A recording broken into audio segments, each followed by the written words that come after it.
کسی اجنبی آدمی کو اپنے راز میں شریک کرنا کسی طور مناسب نہیں تھا۔ وہ کسی بھی طرح مجھ پر قابو پا کر اس لینڈ روور کو اپنے قبضے میں لے سکتے تھے تاکہ اپنے ٹھکانے تک پہنچ سکے۔ ممکن ہے وہاں انہوں نے سوچا ہو کہ میں ان کے لیے بے ضرر ہوں، اس لیے انہوں نے اپنے ساتھ ایک آدمی کا اضافہ مناسب سمجھا۔ بہرحال جو بھی صورت ہو، مجھے اب اس بات کی پرواہ بھی نہیں تھی کہ وہ مجھ سے کتنے مخلص تھے۔ مجھے یہ اطمینان حاصل ہو گیا تھا کہ میں صحیح سمت میں آگے بڑھ رہا ہوں، اور آئندہ جو بھی حالات پیش آئے ان سے نمٹنے کے لیے میں پوری طرح تیار تھا۔ اس ٹرک کی آمد بھی ابتدا میں میرے لیے حیران کن رہی تھی، لیکن پھر مجھے خیال آیا کہ اس پناہگاہ میں یقیناً بنگانا سے رابطے کا کوئی انتظام ضرور ہوگا۔ جس وقت ڈریگی مجھے اس جگہ کی سیر کرانے لے گئی تھی، اس وقت ایلٹ نے بنگاما میں کسی کو پیغام بھیجا ہوگا اور یہ ٹرک طلب کیا گیا ہوگا۔ رات گہری تاریک تھی جب ٹرک اپنا سفر طے کر کے آبادی تک پہنچ گیا۔ بنگانا میں داخل ہونے کے لیے بیرونی محافظوں سے انہیں کیا گفتگو کرنا پڑی اس کا مجھے اندازہ نہیں ہو سکا تھا، لیکن چند ہی منٹ کے بعد ٹرک آبادی میں داخل ہو گیا اور پھر مختلف موڑ کاٹتا ہوا بالآخر ایک جگہ رک گیا۔ یہاں بہت سی آوازیں ابھرنے لگی تھی جس سے یہ اندازہ ہوتا تھا کہ ٹرک اس جگہ ہے جہاں اسے یہ سبزی سپلائی کرنی ہے۔ ہم لوگوں نے دم ساتھ لیا تھا۔ ڈریگی نے خاص طور سے میرے کان میں کہا تھا کہ میں اپنے آپ کو بالکل الرٹ رکھوں کیونکہ اب ٹرک سے سبزی اتاری جائے گی اور اسی دوران ہمیں یہیں پر خاموش رہنا پڑنا ہے۔ اوپر سے بہت سی آوازیں ابھرنے لگی، لوگ آپس میں گفتگو کر رہے تھے۔ غالباً یہ خلاصی تھے جو ٹرک سے سبزیاں اتار رہے تھے۔ اس کام میں تقریباً 1 گھنٹہ صرف ہوا۔ اسی دوران ہم لوگ اطمینان سے لیٹے رہے تھے۔ آخر ٹرک دوبارہ سٹارٹ ہوا اور ایلٹ نے گہری سانس لی۔ بعض اوقات ایسے موقع پر کوئی اعصابی تحریک بہت مشکلات پیدا کر دیتی ہے۔ شکر ہے کہ ہم اس مرحلے سے نکل آئے۔ اب تمہیں 2-4 منٹ سے زیادہ یہاں نہیں رہنا پڑے گا۔ میں نے کوئی جواب نہیں دیا۔ ایلٹ کا کہنا درست ثابت ہوا۔ تھوڑی دیر کے بعد ٹرک پھر ایک جگہ اور رک گیا اور باہر موجود لوگوں نے وہ پٹی کھول دی جو ہمارے باہر آنے کے راستے میں رکاوٹ تھی۔ ایک وسیع و عریض عمارت تھی جس کے بیرونی حصے میں فی الحال تاریکی پھیلی ہوئی تھی۔ اندر کسی گوشے میں مدھم سی روشنی دور تک نظر آ رہی تھی۔ میں ایلٹ اور ڈریگی کے ساتھ نیچے اتر آیا، پھر ہم لوگ دوستانہ انداز میں آگے بڑھ کر عمارت کے صدر دروازے سے اندر داخل ہو گئے۔ میں بڑے تجسس کا شکار تھا۔ ٹرک کے ایک حصے پر میں نے فائن بورڈ لکھا ہوا دیکھ لیا تھا جس سے یہ اندازہ ہوتا تھا کہ اس ٹرک کا تعلق کسی ادارے یا کمپنی سے ہے جو یہاں سبزیاں وغیرہ سپلائی کرتی ہے۔ فائن بورڈ کے اس نام کو میں نے اپنے ذہن میں محفوظ کر لیا تھا۔ عمارت اندر سے کافی کشادہ تھی، طرز تعمیر بھی خوبصورت تھا۔ وہ لوگ مجھے لیے ہوئے ایک بڑے سے کمرے میں پہنچ گئے۔ ڈریگی نے ہنستے ہوئے کہا، یہ ہماری منزل وستونیا، تم یہاں آرام سے رہ سکتے ہو، تمہیں کوئی دقت پیش نہیں آئے گی۔ میں نے کوئی جواب نہیں دیا، حالانکہ بہت سے سوالات میرے ذہن میں ابھر رہے تھے۔ ڈریگی کچھ دیر سوچتی رہی، پھر ایلٹ کی طرف رخ کر کے بولی، ایلٹ تم رکو گے یا جانا پسند کرو گے؟ ڈریگی مجھے تو بس اجازت ہی دو، میرا خیال ہے وقت ضائع کیے بغیر ان لوگوں کو میں اپنی رپورٹ دے دوں۔ ٹھیک ہے، میں بھی وستونیا کے ساتھ ہوں، صبح کو ڈپارٹمنٹ سے رابطہ قائم کر لوں گی۔ اوکے، اچھا وستونیا، خدا حافظ۔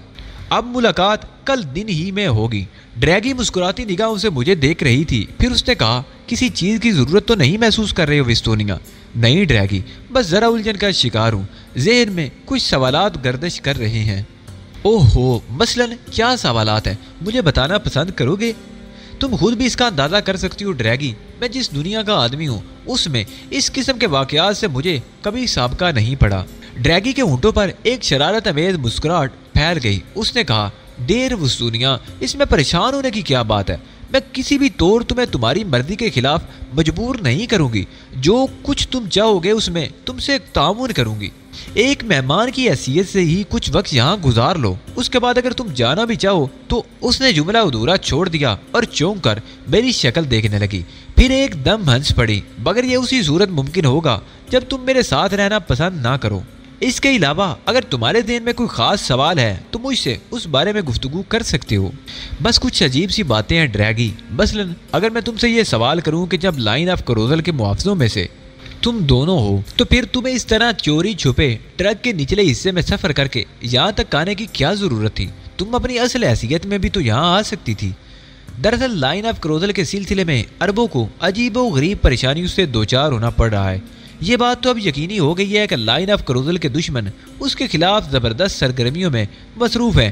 تمہیں یقیناً اس کا علم نہیں ہوگا چونکہ تم ان معاملات سے کوئی واسطہ نہیں رکھتے، لیکن میں تمہیں بتا دوں کہ یہاں کچھ فیکٹریوں کو تباہ کر دیا گیا ہے اور اس بات کا خدشہ ہے کہ مزید فیکٹریوں کے لیے کوئی نہ کوئی کارروائی کی جا رہی ہوگی۔ چنانچہ ہم لوگ عام نگاہوں سے بالکل محفوظ رہ کر کام کرتے ہیں تاکہ لائن آف کنٹرول کے دشمن ہماری طاق میں بھی ہوں تو ہمارے چہرے ان کی نظروں میں نہ آ سکے۔ کسی جگہ کے بارے میں فیصلہ کن طور پر کوئی بات نہیں کہی جا سکتی کہ وہاں کون دشمن ہے اور کون دوست۔ لائن آف کنٹرول کو تباہ کرنے کا بیڑا اٹھا کر یہاں داخل ہونے والے اتنی چالاکیوں کے ساتھ اپنا کام کر رہے ہیں کہ ابھی تک عربوں کو ان کی حقیقت نہیں معلوم ہو سکی۔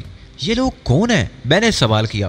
عربوں کے دشمن، ان کے مفاد پر ضربے لگانے کے خواہش مند تاکہ عرب کوئی مضبوط طاقت نہ حاصل کر سکے۔ کیا اسرائیلی؟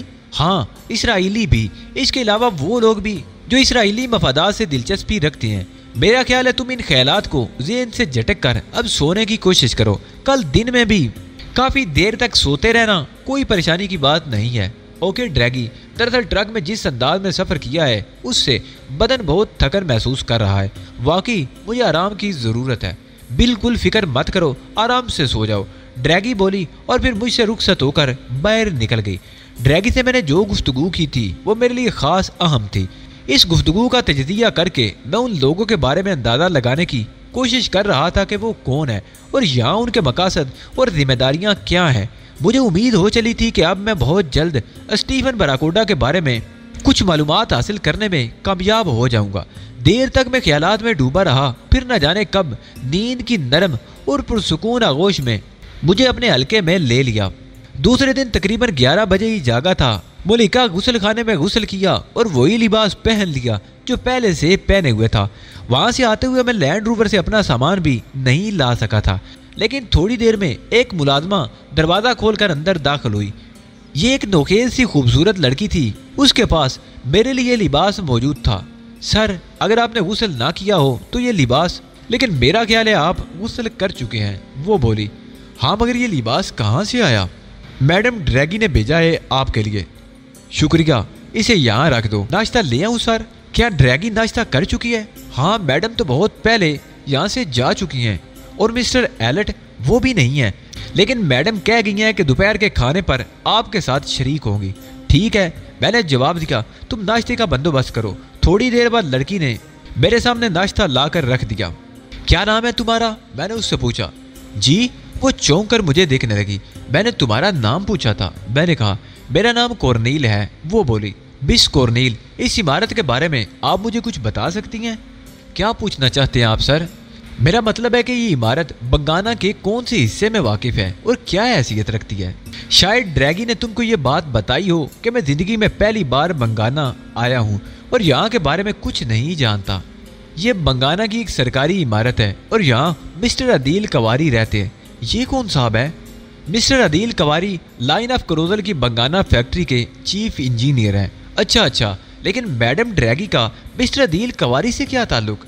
وہی جو باپ بیٹی کا ہوتا ہے، کورنیل نے مسکراتے ہوئے کہا۔ خوب، کیا مسٹر عدیل کواری یہاں موجود ہیں؟